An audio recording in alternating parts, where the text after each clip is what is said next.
Shark और चारा मछलियां। अपने शोध के दौरान एक समुद्री जीव विज्ञानी ने पानी से भरे एक बड़े टैंक में शार्क को डाला। कुछ देर बाद उसने उसमें कुछ चारा मछलियां डाल दी। चारा मछलियों को देखते ही शार्क तुरंत तैरकर उनकी ओर गई और उन पर हमला कर उन्हें खा लिया। समुद्री जीव विज्ञानी ने कुछ और चारा मछलियां बेट फिशेस टैंक में डालीं और वे भी तुरंत शार्क का आहार बन गईं। अब समुद्री जीव विज्ञानी ने एक कांच का मजबूत पारदर्शी टुकड़ा उस टैंक के बीचों बीच डाल दिया। दूसरे भाग में उसने कुछ चारा मछली डाल दी। विभाजक पारदर्शी कांच से शार्क चारा मछलियों को देख सकती थी। चारा मछलियों के देख शार्क फिर से उन पर हमला करने के लिए उस ओर तैरी, लेकिन कांच के विभाजक टुकड़े से टकराकर रह गई।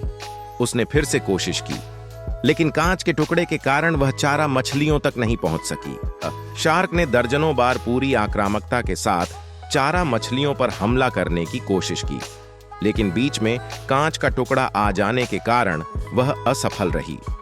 कई दिनों तक शार्क उन कांच के विभाजक के पार जाने का प्रयास करती रही, लेकिन सफल न हो सकी।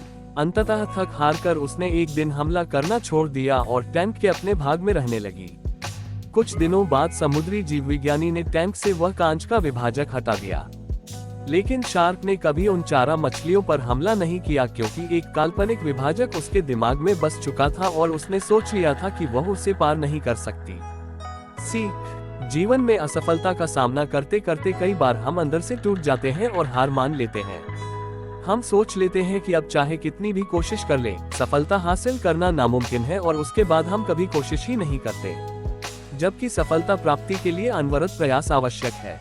परिस्थितियां बदलती रहती हैं, इसलिए अतीत की असफलता को दिमाग पर हावी न होने दें और पूरी लगन से फिर मेहनत करें। सफलता आपके कदम चूमेगी।